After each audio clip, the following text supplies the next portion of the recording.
Hello guys, welcome to my channel. ఈరోజు ఉస్ అనే web series గురించి తెలుసుకుందాం. ఈ వెబ్ సిరీస్ ఎంతలా అంటే మూవీలో కోర్ పాయింట్స్ చాలా ప్లెజెంట్గా ఉన్నా, కానీ అక్కడ వాళ్ళని యాక్టర్లను కానీ వాళ్ళ ఎమోషన్లు కానీ Sriramu, seven G Brindavan colony fame heroine, ఇంకా కొంత యాక్టర్లను మంచి యాక్టర్లనే తీసుకొచ్చిండు, ఓల్డ్ యాక్టర్లను. కానీ వాళ్ళతో పర్ఫార్మెన్స్ రాబట్టుకోలేకపోవడంలో బాగా వీక్ అయిపోయిందని చెప్పచ్చు. ఎందుకంటే కోర్ పాయింట్లు ఎంత స్ట్రాంగ్గా ఉన్నా కూడా వీళ్ళు దాని మీద ఫోకస్ చేయలేక వీళ్ళు తేలిపోయిండ్రు. ఎంతలా తేలిపోయిందంటే వీళ్ళు దాని మీద అంత గ్రిప్ లేదేమో అన్నట్టుగా తేలిపోయింది. ఎప్పుడైతే ఫోకస్ అనేది కోర్ పాయింట్ల మీద బాగా గ్రిప్ ఉంటుందో అప్పుడే డైరెక్టర్లు అంతమంది వర్క్ చేసినా కూడా ఒక బేస్ పాయింట్ మీద వర్క్ చేయలేకపోయినరు. అంటే ఆ వెబ్ సిరీస్లో ఉన్న దానికి ఉన్న ట్రైలర్కు దాంట్లో చూసిన దానికి ఎలాంటి పొంతనం లేకపోవడం మెయిన్. ఆ సిరీస్ దెబ్బపడడం, లేకపోతే సిరీస్ ఎక్కడికో వెళ్ళిపోయే మూమెంట్.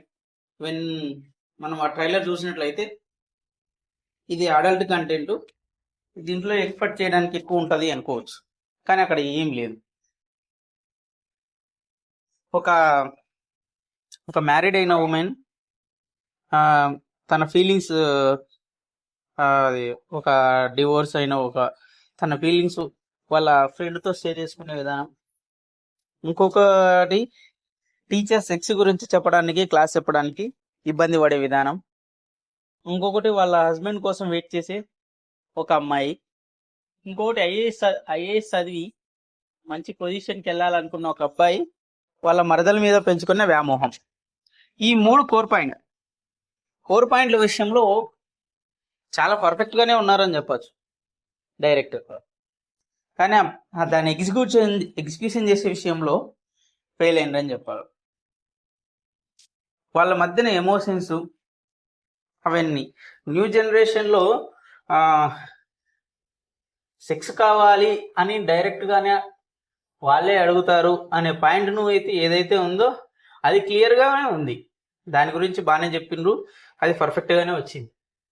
కానీ వాళ్ళ మధ్యన ఎమోషను, దానికి జరిగిన విధానము అనేది మిస్ వచ్చేసి డైరెక్ట్ నీతో చేయాలని ఉంది అన్న పాయింట్ తీసుకొచ్చారు. కానీ అసలు వాళ్ళు పడిన వేదన, వాళ్ళు పడిన అవన్నీ మనం ఎక్స్పీరియన్స్ చేయలేనప్పుడు అయితే ఆ క్యారెక్టర్ బ్యాడ్ క్యారెక్టర్ అనే భావంలోకి వెళ్ళిపోతుంది. అలాంటివి ఎప్పుడు రానివ్వకూడదు. డైరెక్టర్ అనేది వాడు ఒక స్టోరీని వివరించాలన్నప్పుడు క్లియర్గా వివరించాలి, లేదంటే ఆ స్టోరీని వివరించకూడదు. ఎప్పుడైతే మొన్న ఒక వెబ్ సిరీస్ చెప్పాను, ఆ వెబ్ సిరీస్లో డైరెక్టర్ ఎంత క్లియర్గా వివరించిందంటే అంత క్లియర్గా వివరించి. అదే సర్చ్ అనే వెబ్ సిరీస్ చెప్పిన, అసలు డైరెక్ట్ ఒక మర్డర్ అయిపోతానే పోలీసు వాళ్ళు ఇన్వెస్టిగేషన్ చూపించి వాళ్ళ ఫ్యామిలీ నుంచి చూపించచ్చు. జస్ట్ దానికి అది చిన్న ఫ్రాక్షన్ ఆఫ్ సెకండ్స్ మ్యాటర్. కానీ దాన్ని ఎప్పుడైతే క్లియర్గా చూపించి వాళ్ళ ఫ్యామిలీ ఎంత సఫర్ అవుతుంది, వీళ్ళకి ఎంత ఫ్యామిలీ ఉంటుంది, ఇన్ని పాయింట్లను ఎప్పుడైతే చేసుకుంటారో అప్పుడే మూవీలోని దమ్ము మనం ఇందులోకి ఇన్వాల్వ్ అయిపోతాం. స్టోరీలోకి మనం ఎప్పుడైతే ఇన్వాల్వ్ అయిపోతాం అప్పుడు స్టోరీ అనేది మనది ఓన్గా ఊహించుకొని అప్పుడు స్టోరీలోకి వెళ్ళిపోతాం. అలాంటివి లేనప్పుడు ఇలాంటి స్టోరీలు పనికిరావు. అలానే చేసిండు. ఎమోషన్స్ పరంగా ఎక్కడా లేదు. ఎప్పుడైతే నాకు నాకు ఇలాంటివన్నీ నచ్చవు అనే పాయింటర్ అవతల అమ్మాయి రైస్ చేయదు. జస్ట్ గోహెడ్ అన్నట్టుగా వెళ్ళి ఆ అమ్మాయి ఎక్కువ ప్రొసీడ్ తీసుకొని ముందుకు వెళ్ళిపోయి ఇంకా వాళ్ళిద్దరి మధ్యన జరుగుతుంది. ఇంకోటి సెక్స్ కోసం అమ్మాయి పడిన కష్టాలు అయితే ఒక పిల్లోళ్ళకు చాలా అవసరం అని తెలుసుకునే విధానం కొంచెం రియలిస్టిక్గానే ఉంది, బాగానే ఉంటుంది. కానీ దాన్ని ఇంకొంచెం చేసుకోవచ్చు అని చెప్పుకోవచ్చు.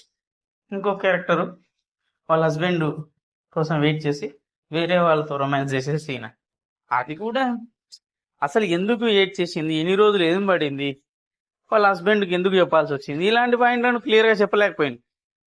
దాంట్లో డైరెక్టర్ బాగా వీక్ అయిపోయి ఇంకా ఫైనల్ వాళ్ళ అదైతే ఐఏఎస్ కుర్రోడు పెంచుకునే మోహం వాళ్ళ ఇద్దరి మధ్య జరిగిన ఫీలింగ్స్ అది అసలు కరెక్ట్ వేలోనే చూపించలేకపోయింది అని చెప్ప.